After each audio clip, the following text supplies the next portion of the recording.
अब की चिंता मत कर, चेहरे का खोल बदल देंगे।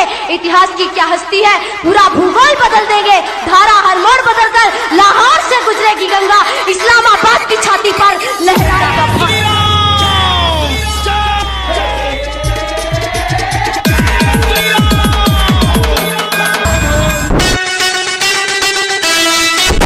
अभी पुलिस को थोड़ा समझना चाहिए और थोड़ा सा सॉफ्ट कॉर्नर हिंदुओं के प्रति रखना चाहिए।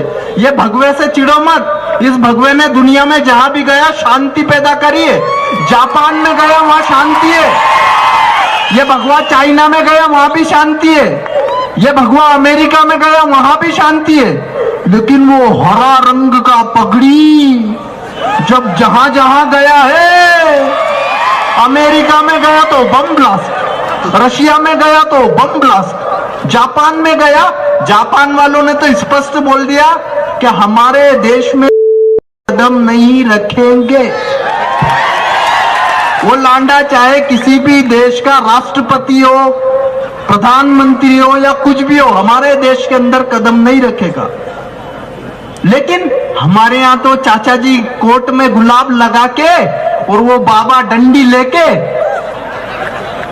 आया ना। वो नोट पे क्या किसका फोटो, मेरे को नाम तो बोलना नहीं आता, मेरा जुबान को दर्द होता। क्या नाम था? अरे जोर से घबराओ ना, मी तुमच्या पुढे आहे ना। बोला काय?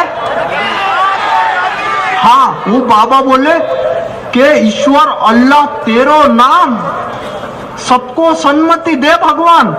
सन्मति किसको मिली? सिर्फ हिंदुओं को। जब हिंदू मुस्लिम भाई भाई चलो मस्जिद में करते हनुमान चालीसा,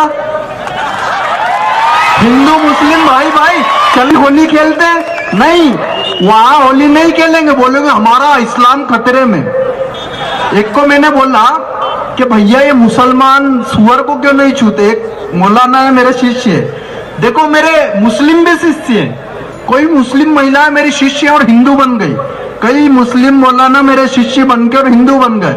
तो एक मौलाना को मैंने पूछा, क्यों रे सुअर से तुम्हारा इस्लाम कैसे खतरे में आता है, ये तो बता। बोला अल्लाह मियां ने उसको ना हराम का बनाया। मैंने कहा क्यों? बोले उसकी गर्दन पे जीवा नहीं होता है। मैंने कहा फिर मछली की गर्दन पे भी जीवा नहीं होता? बोले उसको अल्लाह मियां ने जीवा करके ही भेजा है। तो मैंने बोला जब तुम्हारा अल्लाह मियां सुअर को हराम बना देता है, तुम्हारा अल्लाह मियां मछली को हलाल बना देता है, तो सुन्नत वहां से करके क्यों नहीं भेजता, यहाँ क्यों करते हो? अरे अल्लाह मियां सुन्नत वहीं से पेट में करके क्यों नहीं भेजता बाबा? चिढ़ने का बात नहीं है। This is a very very intellectual question from my peacefully lovely innocent Muslims. जो है कमजोर की आवाज कोई नहीं सुनता। जिस दिन हम हिंदू संगठन, जिस दिन हम हिंदू धर्माचार्य धरने प्रदर्शन बंद करके हाथ में बंदूक उठा लेंगे और खुद अपने मन में इतना साहस पैदा करेंगे कि लव जिहादियों के साथ वही इलाज करें जो फ्रांस में कार्टून बनाने के लिए मुसलमानों ने किया। जिसने फ्रांस में कार्टून बनाया ना, मुसलमानों ने उसे जिबह कर दिया ना। और हमारे यहाँ बेटी को ही मां माना जाता है। आप नवरात्रि में देखते होंगे जब अष्टमी और नवमी होती है तो हम बेटी की पूजा करते हैं। लेकिन हम इतने पाखंडी हो गए हैं कि हम बेटी की पूजा तो कर रहे हैं लेकिन बेटी की रक्षा नहीं कर रहे। और इसका कारण है आज सनातन धर्म के मानने वाले जिन्हें हिंदू कहा जाता है, हम अपनी जड़ से कमजोर हो गए हैं और हमने अपनी गीता को, अपनी रामायण को भुला दिया है। आज हमारे जितने भी धर्माचार्य हैं सब अपने मठों मंदिरों में बैठे हुए हैं। वो ना धर्म के लिए कुछ कर रहे हैं ना ही कुछ करना चाहते हैं। आज हर हिंदू को अपने भीतर का एक योद्धा जगाने की जरूरत है। जिस दिन हिंदू हथियार उठा के इन लव जिहादियों को कत्ल करना शुरू कर देगा उसके बाद लव जिहाद खत्म होगा। इससे पहले होगा ही नहीं। कितने धरने करिए, कितने प्रदर्शन करिए, धरने प्रदर्शन करके मर जाइए, किसी को कोई फर्क नहीं पड़ने वाला, क्योंकि सारी सरकारें, सारे नेता, सारे हिंदुओं के धर्मगुरु ये मुसलमानों की ताकत से भयभीत हैं। गुरु जी किस प्रकार के कानून की आप? कोई कानून नहीं आने। अब तो देखिए 2029 में भारत का प्रधानमंत्री मुसलमान बनेगा। एक बार भारत का प्रधानमंत्री मुसलमान बना, फिर आप क्या चाहते हैं? कौन सा कानून है? कोई भी कानून नहीं आएगा। अब हिंदू को अगर जीवित रहना है तो जो माओ का सिद्धांत है कि सत्ताएं बंदूक की नली से निकलती हैं, हमें उसे स्वीकार करना पड़ेगा या नष्ट होना पड़ेगा। अब कोई रास्ता नहीं है। और ये रास्ता, इसका लव जिहाद का सबसे बड़ा कारण आज हमारे परिवारों का कमजोर होना है। हमारे यहां जो प्रचार किया गया बच्चे दो ही अच्छे, इसने आज हमें हमारी जड़ों से खत्म कर दिया है। हमारे यहाँ जो हमारी जो दादियां थी, हमारे परिवार में जो बड़े थे, वो बताते थे कि एक किसी के होइयो ना और एक बिना कोई रहियो ना। मतलब हमारे यहाँ ये माना जाता था कि दुनिया में किसी का भी एक बेटा नहीं होना चाहिए। हमारे यहाँ वेद कहता है कि एक बेटे के होने से तो बेटे का ना होना अच्छा है। और आज हमारे यहाँ पढ़े लिखे लोग, अपने आप को धर्मज्ञ कहने वाले लोग बच्चे नहीं पैदा कर रहे, ये तो विनाश है। गुरुजी, आज जिस तरीके का धरना प्रदर्शन है, तो इसको किस प्रकार से हम मांग करते हैं? देखिए, मैं कोई मांग किसी से नहीं कर रहा। और हिटलर की बुराई असलियत में नेशनलिस्टों की बुराई करने के लिए भी ज्यादा किया जाता है। हिटलर को जानबूझकर ऐसे प्रेजेंट किया जाएगा जैसे आज वो आपके प्रधानमंत्री की बुराई कर रहे हैं। खासकर ध्रुव राठी का एक हिटलर का वीडियो देखा, उसके अंदर मैंने ऐसा देखा कि ऐसा प्रोजेक्ट कर रहे हैं कि बता हिटलर के लिए रहा है, लेकिन इशारा जो है आज की यहाँ की बीजेपी सरकार की तरफ है। तो हिटलर एक नेशनलिस्ट था, इसमें कोई शक की बात नहीं है। रेडिकल नेशनलिस्ट या एक्सट्रीम नेशनलिज्म की तरफ वो बढ़ रहा था, इसमें कोई शक की बात नहीं है। लेकिन हर नेशनलिस्ट बुरा होता है, ये भी ठीक बात नहीं है। इस क्वालिटी को आप इग्नोर करेंगे कि उसने कैसे सिर्फ 10-15 साल के अंदर अपने अधमरे देश को दुनिया की सुपर पावर दोबारा बना दिया। कोई है जवाब किसी के पास?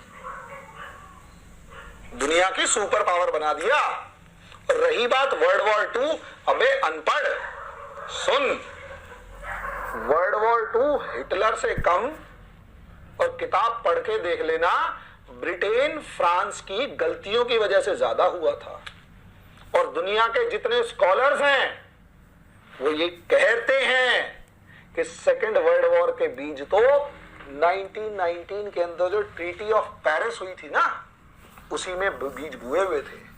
हिटलर नहीं तो कोई और आके लड़ता जरूर, क्योंकि बीज वो रखे थे। हिटलर तो एक जरिया था।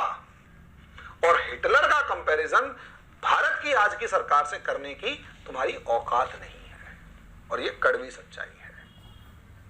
मेरे देश का कोई नेता, चाहे वो कांग्रेस का हुआ चाहे बीजेपी का हुआ, कोई नेता ऐसा नहीं है जिसको आप हिटलर से कंपेयर करने की कोशिश करें। समझे? और क्योंकि आपके पास शब्दों का जाल होता है बुनने का, ध्रुव राठी जैसों के पास यही है, शब्दों का जाल। वो रिप्रेजेंट ऐसा कर देगा किसी भी चीज को कि ऐसा लगेगा यार उससे ज्यादा बढ़िया आदमी कोई नहीं है, उसने सही मतलब गलत है। एक आदमी ने किया, दुनिया का सबसे घटिया क्राइम था, क्यों किया उसके पीछे के रीजन को उठाकर देखिए। हर बात को घुमा फिरा के जब आप किसी एक पार्टी या किसी चीज से जोड़ देते हैं तो ऑटोमेटिकली आपके ऊपर आरोप लगता है कि आप कोई प्रोपेगेंडा चला रहे हैं। हर नेशनलिस्ट बुरा नहीं होता और हर नेशनलिस्ट हिटलर नहीं होता।